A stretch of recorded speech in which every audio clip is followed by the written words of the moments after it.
Chief Officer set a number of challenges to each of the ACOs to look at ways of improving aspects of the CFA to either make people safer or to give them better support around the roles they do.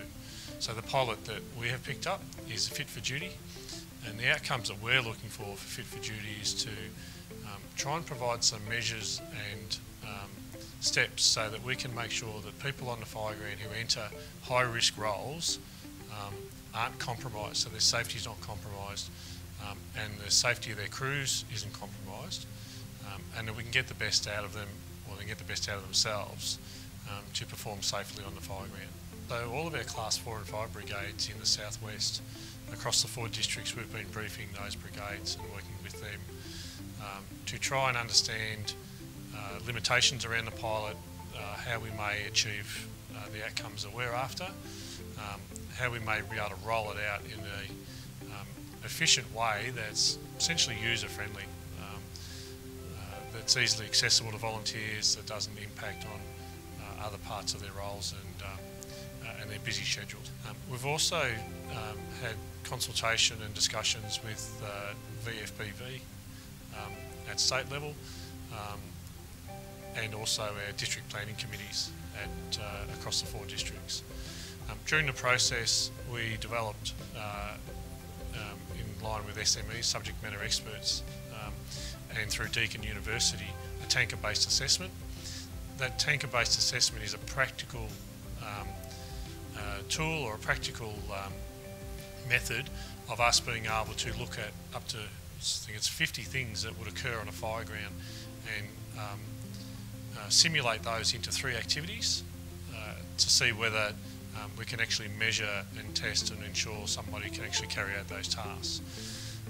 Those tasks are, rakoing a box of mulch, dragging a length of hose and doing an arm crank rolling hose. So in that process, we've also worked with Deakin Uni and 20 of our volunteers in Southwest to actually determine what the standard is. So they've worked with Deakin to work through the tanker-based assessment tasks, but then to, as a peer group, put a standard on about the timeframes required to carry out the roles, or the numbers of boxes that need to be raked.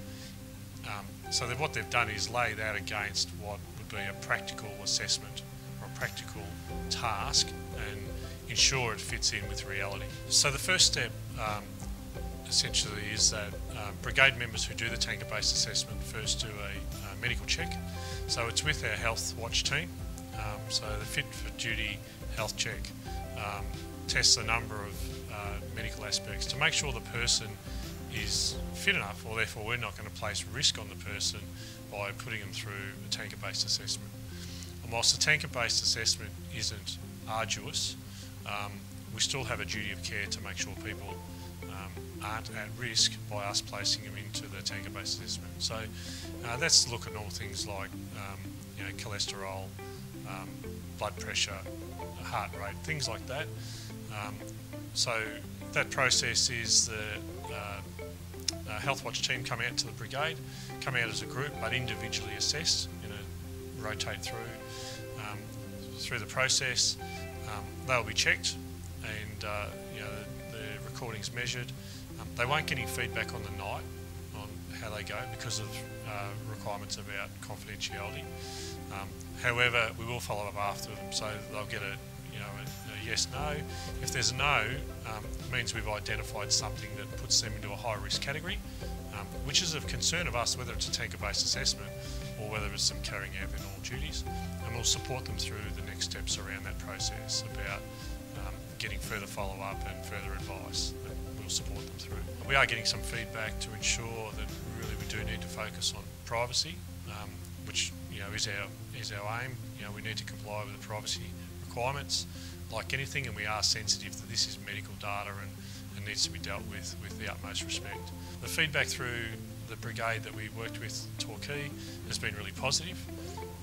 The feedback that we've had from the brigades, the majority of the brigades with the health checks, has been really good as well. Where we have had some negative feedback is around that privacy aspects, and we're working through that, and we'll make sure people are comfortable and are 100% confident that we will do the right thing. The other areas that we're also working on is Class 3, 2 and 1 brigades. So we understand that the Class 4 and 5 brigades generally are really keen by majority to work through tanker-based assessment and fit for duty. We understand there's a little bit more reluctance in the Class 3, 2 and 1 brigades just from our conversations with various people, various groups. So we want to start getting out our fit for duty team, start getting out and working with the leaders of the Class 3, 2 and 1 brigades to understand what fit for duty means for them, what opportunities do we already have in the community that would help with fit for duty, and how can we align it to the brigade's priorities.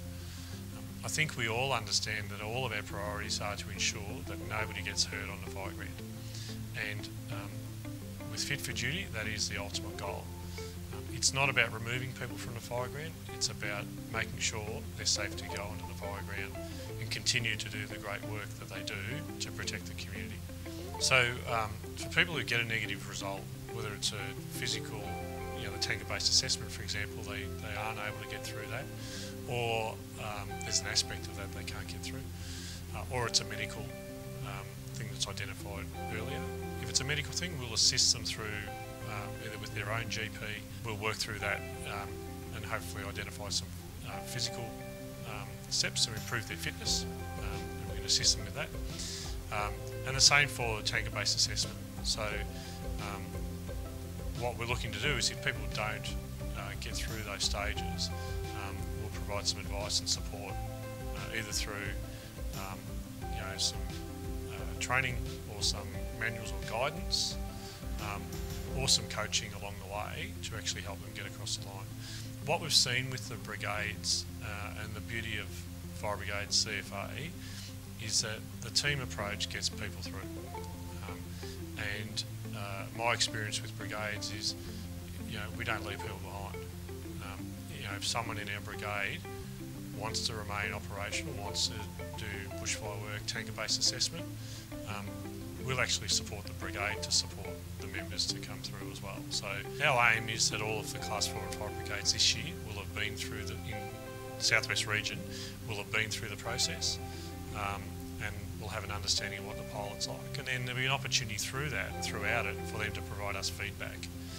With our aim that this pilot will extend, if successful, will extend further. Class 3, 2 and 1 brigades will start conversations with our district planning committees, VFBB, a number of key players throughout CFA, as we start to shape up what that could look like. So really the tanker-based for Class 3, 2, 1s is probably 12 to 18 months behind where we are at the moment, and we don't know yet how that will plan out, how that will look for those brigades, and it could be different again. We are starting to work with a number of other groups within CFA, particularly around rural decline, about what do the communities in small rural areas, what's important to them, because we may be able to dovetail some of the things that we're doing and thinking around fit for duty with things that are already occurring in farming communities through through community groups and through Department of Health and Human Services and others. So we're looking at those partnerships as well to try and make sure that we can support our farming communities as well as our firefighting community. We need to put together a pretty good analysis of the feedback and understand how accepting our brigades of this, what are the limitations, the financial limitations, the time and effort that goes into this. We need to understand all of that in order to progress this into its next steps. So Service Delivery Leadership Team, so as a group, we'll experience it ourselves, go through the medical assessment, which I'm looking forward to, and then do the tanker-based assessment. For two things. One, it's important for us to do that as well. If we ask our volunteers to do it, then we should do it. The other thing is, it's also a good opportunity for the senior leadership team to actually understand the detail of the process, so that when we are talking to other brigade members, we've got a bit of clarity in what we're talking about. We've put the offer out from Southwest that we're happy to come and talk to the other regions, and we'll work through with the other ACOs about how we can do that to try and share the message and share our understanding and take feedback from other parts of the state. And then obviously there's the email address. People can email questions in if they want further